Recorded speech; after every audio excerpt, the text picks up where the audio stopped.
नमस्कार मित्रांनो, महाराष्ट्र भरती या चॅनलवर आपले स्वागत आहे. मित्रांनो, इयत्ता 7वीचा इतिहास पाठ क्रमांक 4 शिवपूर्वकालीन महाराष्ट्र या पाठातील जी काही महत्त्वाची माहिती स्पर्धा परीक्षे दृष्टीने महत्त्वाची ठरते ती आम्ही येथे सादर करत आहोत. 17व्या शतकाच्या सुरुवातीस महाराष्ट्रातील बहुतांश प्रदेश अहमदनगरचा निजाम शाह आणि विजापूरचा आदिल शाह यांच्या ताब्यात होता. मुघलांचा खानदेशमध्ये शिरकाव झालेला होता. दक्षिणेमध्ये आपला सत्ता विस्तार घडवून आणणे हे त्यांचे उद्दिष्ट होते. कोकणच्या किनारपट्टीवर आफ्रिकेतून आलेल्या सिद्धी लोकांच्या वस्त्या होत्या. याच काळात युरोपातून आलेल्या पोर्तुगीज, इंग्रज, फ्रेंच व डच इत्यादी सत्तांमधील सागरी स्पर्धा आणि संघर्ष तीव्र होत होता. त्यांच्यात व्यापारासाठी बाजारपेठा काबीज करण्याची चढाओढ लागली होती. पश्चिम किनारपट्टीवरील गोव्यात आणि वसईत पोर्तुगीजांनी अगोदरच राज्य स्थापन केले होते, तर इंग्रज, डच, फ्रेंच यांनी व्यापारी कंपन्यांच्या माध्यमातून वखारींच्या रूपात चंचू प्रवेश केला होता. या सर्व सत्ता एकमेकांना आजमावत व स्वतःला सुरक्षित ठेवत तसेच जमेल तेवढे वर्चस्व करण्याच्या बेतात होत्या. या संघर्षामुळे महाराष्ट्रात अस्थिरता व सुरक्षितता निर्माण झाली होती. युरोपातील या वेगवेगळ्या लोकांना त्यांच्या शिरस्त्राणावरून टोपकर म्हणत. परगणा, कसबा, मौजा आणि बलूत हे आपण इथे समजून घेऊया. अनेक गावांचा परगणा होत असे. सामान्यतः परगण्याच्या मुख्य ठिकाणाला कसबा म्हणत. कसब्यापेक्षा लहान असलेल्या गावाला मौजा म्हणत. पाटील हा गावचा प्रमुख असे. शांतता निर्माण करण्याचे काम पाटील करत असे. त्याच्या कामात कुलकर्णी मदत करत. जमा झालेल्या महसुलाची नोंद करणे हे काम कुलकर्णी करत असे. गावात कारागीर जी सेवा देत असत त्याबद्दल शेतकऱ्यांकडून त्यांना शेतीतील उत्पन्नाचा काही वाटा मिळे त्यास बलूत असे म्हणत.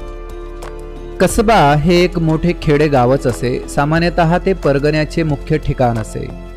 उदाहरणार्थ इंदापूर परगण्याचे मुख्य ठिकाण इंदापूर कसबा. गावाप्रमाणेच कसब्यामध्ये मुख्य व्यवसाय शेतीच असे. तेथे सुतार, लोहार इत्यादी कुशल कारागीरही असत. कसब्याला जोडूनच बाजारपेठ असे. शेटे व महाजन हे पेठेचे वतनदार कारभारी असत. प्रत्येक गावात पेठ होतीच असे नाही, मात्र गावात पेठ वसवण्याचे काम शेटे महाजनांचे असे. त्यासाठी त्यांना सरकारातून जमीन आणि गावकऱ्यांकडून काही हक्क मिळत. पेठेचे हिशोब ठेवण्याचे काम महाजन पाहत असे. वीर माता जिजाबाईंच्या आज्ञेनुसार पुण्याजवळील पाषाण येथे पेठ वसवली गेली. तिला जिजापूर असे म्हणतात. मालपुरा, खेलपुरा, परसपुरा, पिठापूर या देखील मालोजी, खेलोजी, परसोजी आणि विठोजी यांच्या नावे औरंगाबाद येथे वसवलेल्या नव्या पेठा आहेत. खेडला जोडून असलेले शिवापूर ही शिवाजी महाराजांच्या नावे वसवलेली पेठ होती. दोन खेडी स्वतंत्र आहेत हे दर्शविण्याकरिता बुद्रुक आणि खुर्द या नावांचा उपयोग केला जातो. मूळ गाव बुद्रुक आणि नवीन गाव खुर्द. उदाहरणार्थ वडगाव बुद्रुक आणि वडगाव खुर्द. अनेक गावे मिळून परगणा होत असला तरी सर्व परगण्यातील गावांची संख्या समान नसे. उदाहरणार्थ पुणे परगणा हा मोठा परगणा होता. त्यात 290 गावे होती. चाकण परगण्यात 64 गावे होती. शिरवळ परगणा लहान होता. त्यात 40 गावे होती. देशमुख व देशपांडे हे परगण्याचे वतनदार अधिकारी असत. देशमुख हा परगण्यातील पाटलांचा प्रमुख असे. गाव पातळीवर जे काम पाटील करत असे तेच काम परगणा पातळीवर देशमुख करत असे. परगण्यातील सर्व कुलकर्ण्यांचा प्रमुख देशपांडे असे. गाव पातळीवर कुलकर्णी जे काम करत असे ते काम परगणा पातळीवर देशपांडे करत असे. हे वतनदार अधिकारी रयत आणि सरकार यांच्यामधील दुवा होते.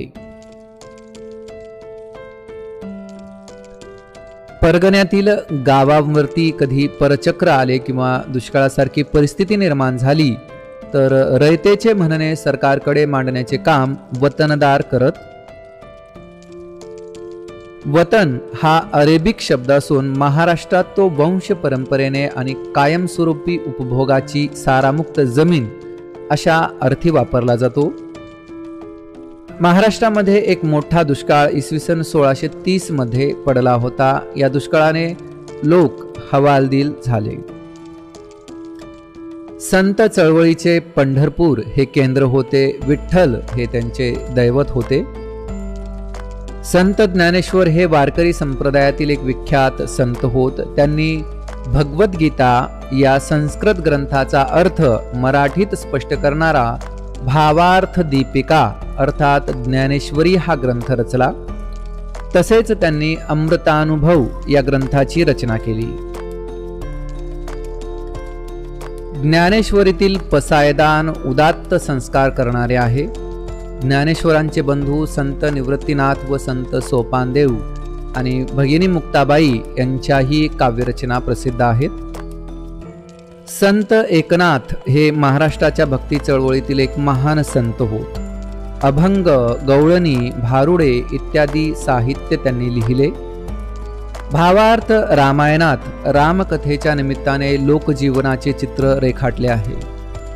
त्यांनी भागवत या संस्कृत ग्रंथाच्या भक्तिविषयक भागाचा अर्थ मराठीत विशद केला. त्यांच्या अभंगात जिव्हाळा आहे.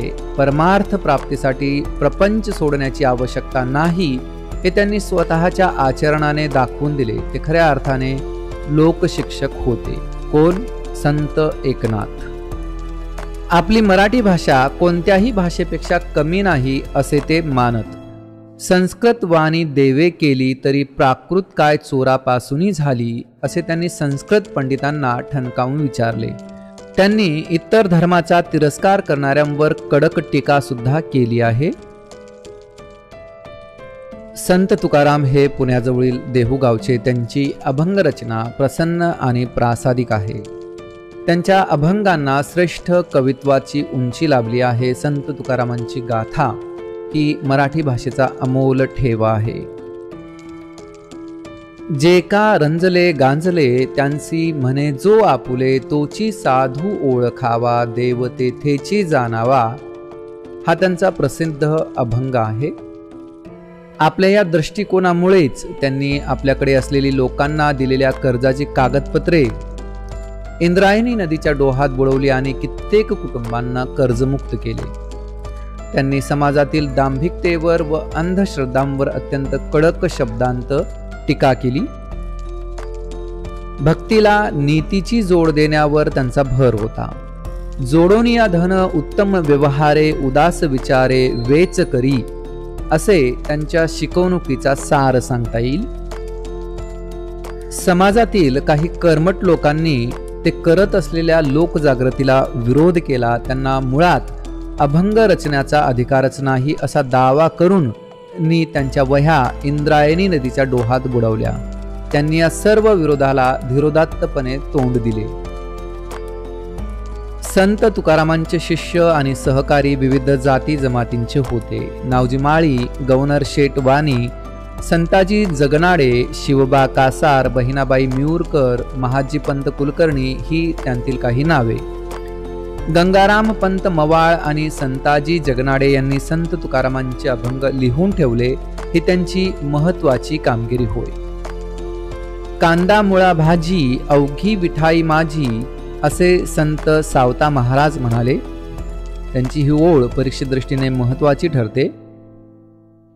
रामदास स्वामी मराठवाड्यातील जांब गावचे. त्यांनी बलोपासनेचे महत्व स्पष्ट केले. मराठा तितुकू मेळवावा महाराष्ट्र धर्म वाढवावा हा त्यांचा संदेश प्रसिद्ध आहे. त्यांनी दासबोध, करुणाष्टके, मनाचे श्लोक या साहित्याच्या माध्यमातून जनतेला व्यावहारिक शिक्षणाचे धडे दिले. लोक चळवळीचे आणि लोक संघटनेचे महत्व सांगितले. समर्थ संप्रदाय त्यांनी स्थापन केला. चाफळ हे या संप्रदायाचे केंद्र होते. रामाच्या आणि हनुमानाच्या उपासनेचा प्रसार केला.